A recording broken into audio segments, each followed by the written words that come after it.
Now, it's been brought up in the comments by a couple different people if I knew that Marlin had changed hands. And was aware of it. I've been watching this fairly closely. What happened is Remington went bankrupt and they sold off all their assets in kind of chunks. It was like a fire sale sort of thing. And Ruger ended up buying Marlin, which at first thought seemed like an odd fit, but it would kind of expand their line, and they seem to be enthused about it. So I think it's a good sign.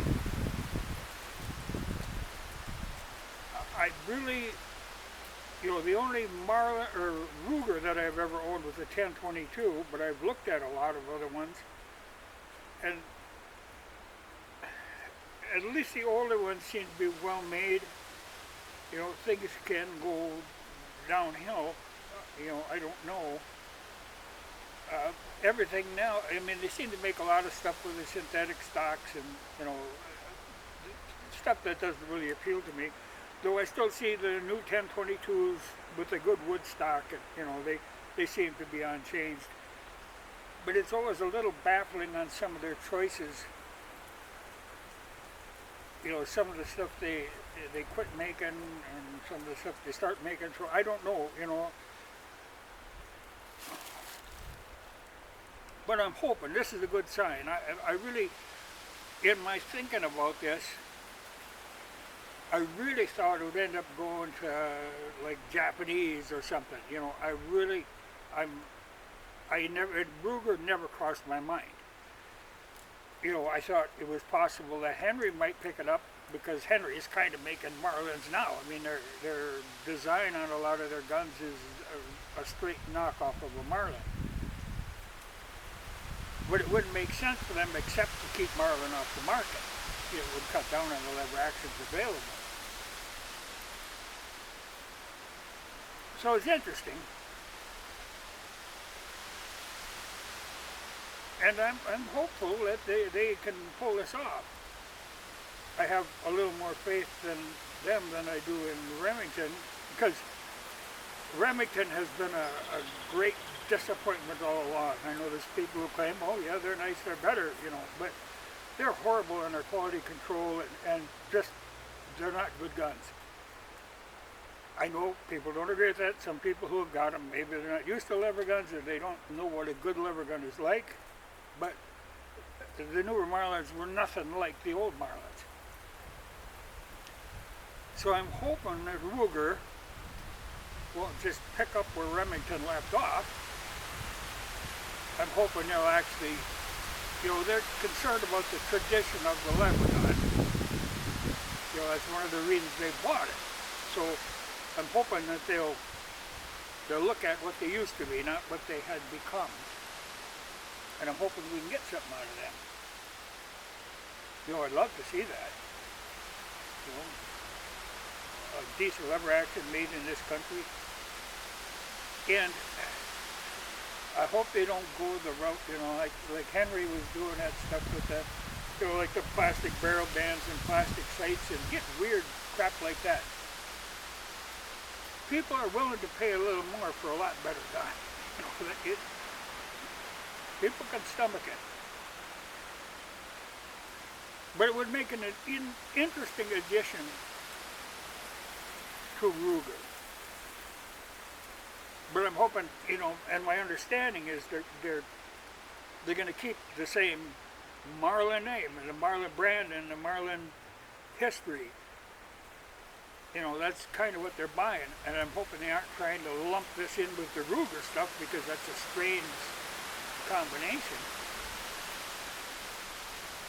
So I hope they can kind of work a little independently of because Ruger is, like I say, into the synthetic stocks and the stainless and all this stuff. Well, Marlin was getting that way too for some reason. There was a lot like that whole black series, that isn't what a lever gun is to me. So I'm hoping they can keep more of the tradition there. But we'll see. You know, evidently they got like the tooling and everything. But really what they need to do is, I mean, it's probably too late, but there was people that used to work at the old JM plant that just got cast to the side when Remington took it over. Boy, it'd be great to get some of them people back. You know, even at least just on an advisory system, you know, because Remington could not pull it off.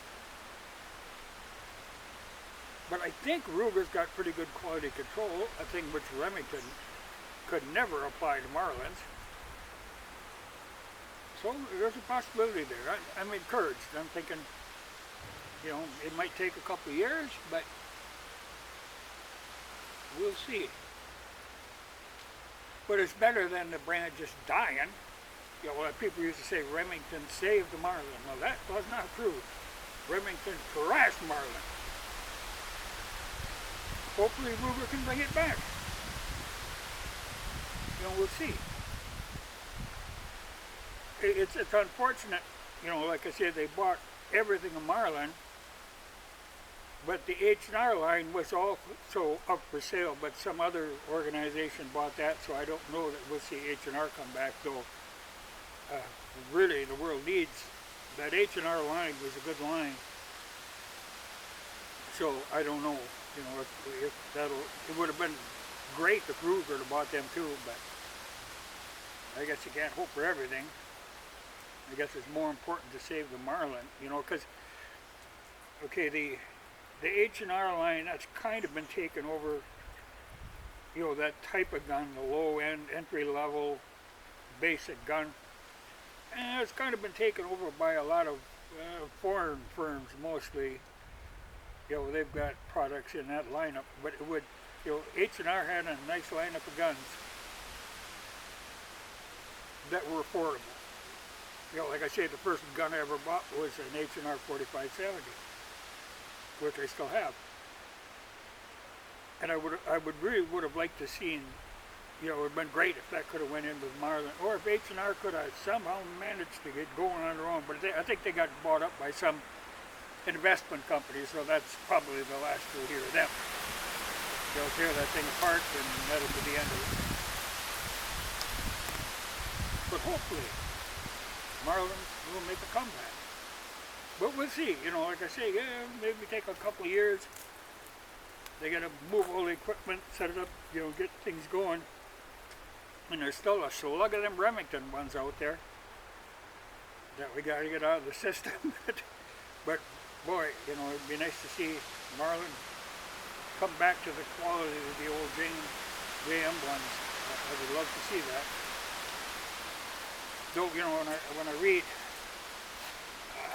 a lot of people on the forums and stuff, they think, oh, you know, they want, you know, some synthetic stock black lever action. They want tactical, you know, they want it in like 300 blackout. You know, I'd like to see, you know, Marlin had a good line. I'd like to see him continue that line. I don't think they have to get into this radical. You know, that isn't really the market that you should be aiming at. You know, they should be aiming at the good old, like your basic calibers, like your 30-30. There's a market for them. You know, there always has been, and there always will be. So I'd like to see them do that.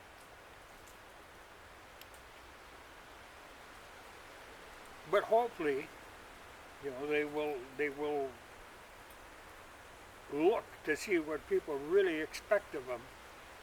And it should be pretty plain, because people are pretty outspoken on what they're looking for in a Marlin, or in any level gun. But if they get going, it's gonna really piss off Henry. But it'd be good to get a little more competition in the system. Because like I say, I've never had a Henry that they never appealed to me. But I do like Marlins. But we'll see how they shakes down. And we'll know You know, it should become pretty obvious in not too long a time. And hopefully, somewhere along the line, they will have the ability to make a 39A. That's something that Remington was completely unable to do. But there's a market for a 39A. And if they can start making them at a somewhat reasonable price, then we know we got something. Then we got a chance. But it's good to know that it isn't just thrown on the scrap heap of history, that somebody is going to try to preserve it. I just hope they have the right intentions in mind.